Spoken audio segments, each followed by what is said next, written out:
This video is sponsored by NordVPN.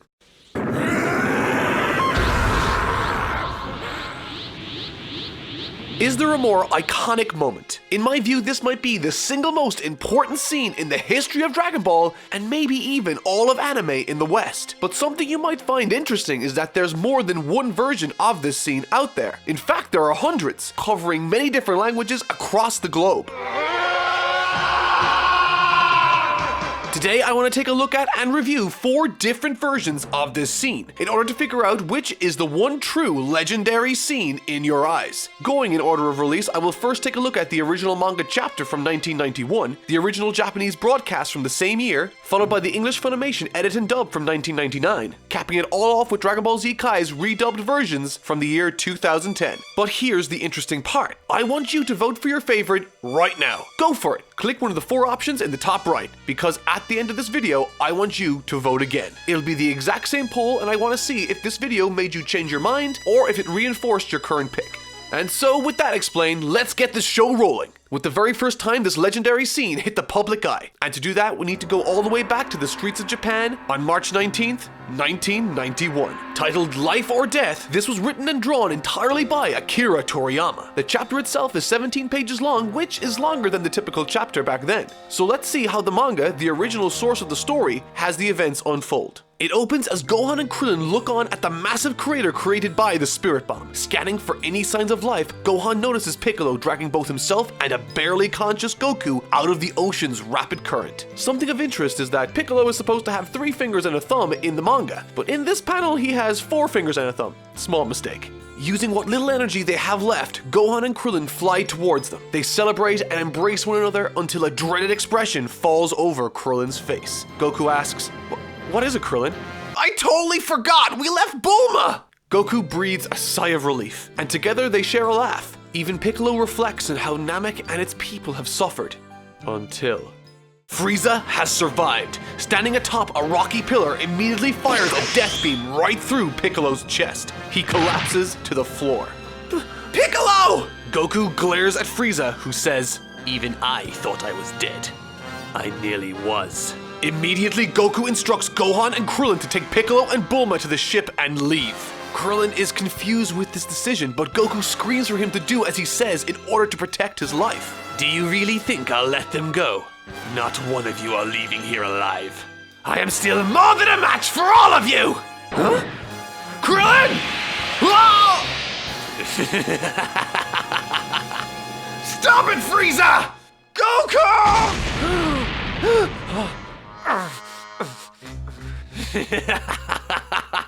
Who's next, the brat? You're not gonna get away with this! I just won't let you!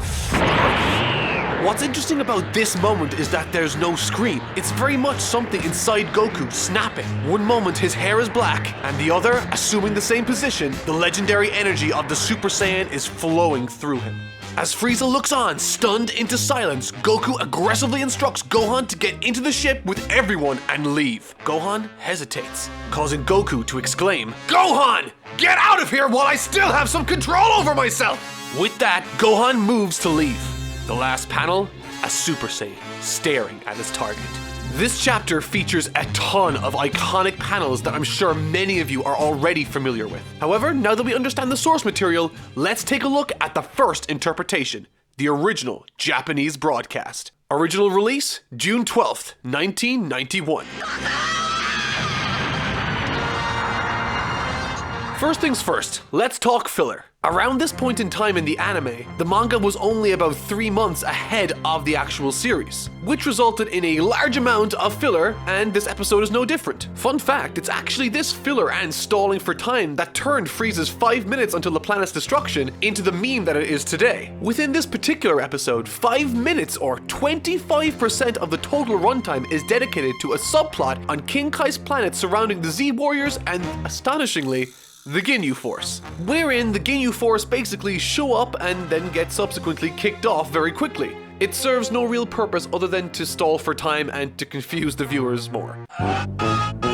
The rest of the episode is pretty much the single chapter of the manga that we covered earlier, and it's pretty stretched out. Prior to Piccolo surfacing with Goku, Gohan and Krillin discuss what might happen. Now, this isn't a major issue, but the episode is full of filler dialogue that serves no greater purpose other than to pad the runtime. For example, in addition to Krillin remembering that he had Bulma to worry about, he mentions that he wants to get married, stuff of that nature. Ultimately harmless, but serves no greater purpose. However, as the pleasantries conclude, the pace quickly changes for the better, and the tone darkens.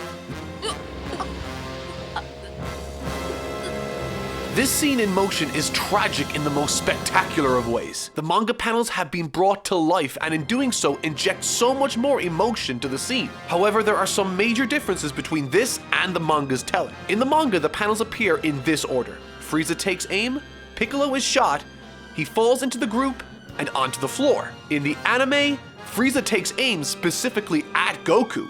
Piccolo shoves him out of the way and takes a shot to the chest for Goku. This paints a very different picture to what the manga was going for. Is it better? Is it worse? Let me know down below. Moving on from that, during Goku's transformation, the fashion within which he changes is different also. Instead of it being a sudden angry snapping, there's a ton of screaming.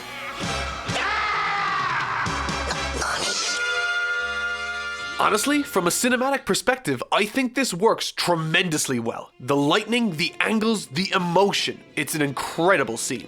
Next up, the Funimation dub.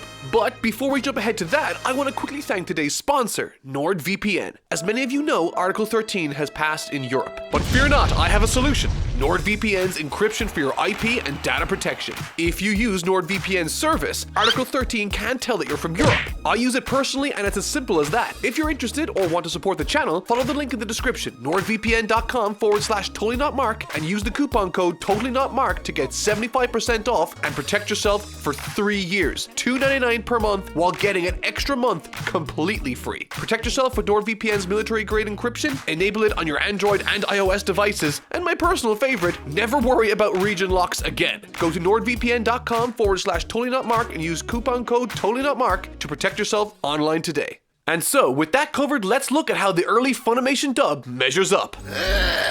It's Frieza! Original release, October 18th, 1999. Over 8 years after the original air date in Japan, folks in the West finally got an English dub of this scene, titled Transformed at Last. The interpretation of events is identical to the original Japanese version visually, though it might be cropped depending on what release you have of this. That said, there are a host of differences from a dialogue perspective. So, let's dive in. I won't touch on every single inaccuracy, but I'll point out some of the bigger ones, starting with this scene, as Gohan and Krillin look on after the Spirit Bomb for any signs of life. In the manga, Gohan can't sense Piccolo or Goku because his ki is too low to utilize that power. What I will play now is the exact same sentence from both the Japanese dub and the English Funimation dub. それは俺たちが集中力を欠いてるからだ。 That's because you're not concentrating hard enough on it, Gohan. This creates a strange dynamic within the story of this episode for an important reason. It insinuates that Krillin can sense his father in Piccolo, which means that Krillin can sense energy regardless of how tired he is, implying that Goku and Piccolo should be able to do the same, which begs the question, why didn't they sense Frieza? In the manga and Japanese dub, it's established that because they are all low on energy, they can't sense the energy of others, and thus it makes sense how Frieza could get the drop on them in this version. Additionally, once Frieza does appear, the manner with which Goku orders Gohan and Krillin to leave in the Japanese dub is much more aggressive than in the English Funimation dub, where he sounds more like a scolding father. For example, in the Japanese he says, "Get the hell out of here! You guys are in my way! Do you all want to die together here?" In the English he says, "Listen, Gohan, you have to get out of here now. You don't have a say in the matter." And finally, once Krillin has been brutally killed by Frieza, instead of threatening Gohan's life, Frieza says, "Up goes the weasel." In addition to all of this, the aforementioned filler with the Ginyu Force on King Kai's planet is also still present in this version. However, the biggest difference between this version and other versions must be the Bruce Faulconer score. Wherein the Japanese version prior had the Kikuchi score, this score completely reinvented the tone of Dragon Ball for many in the West.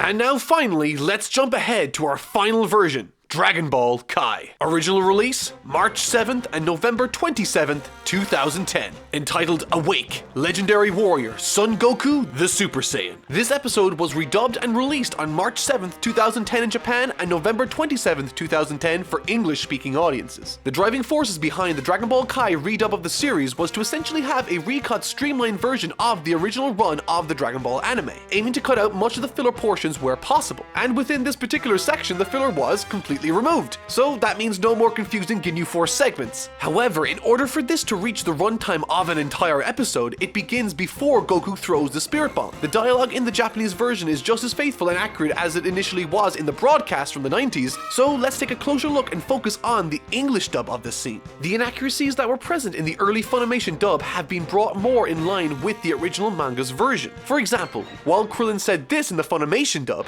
That's because you're not concentrating hard enough on it, Gohan.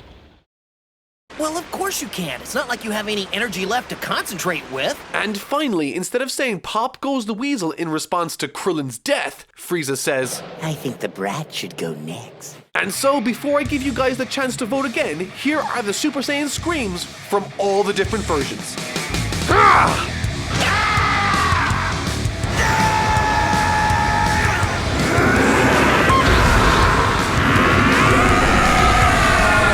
So, this is where things get really interesting. Now that I have broken down the original manga chapter from 1991, the original Japanese broadcast from the same year, the Funimation dub from 1999, and the Dragon Ball Kai version of the series from 2010, I would like to present you with the opportunity to cast your vote a second time. Click here and let us know which interpretation of the events outlined do you think presented it best. Did your opinion change, or did it stay the same? Let me know in the comments down below. I'm really interested to see the results of this video. If you would like to see more videos like this one, subscribe. I upload every Thursday. And don't forget to leave a like or dislike on the video. Thank you so much for watching, and I'll see you guys next week.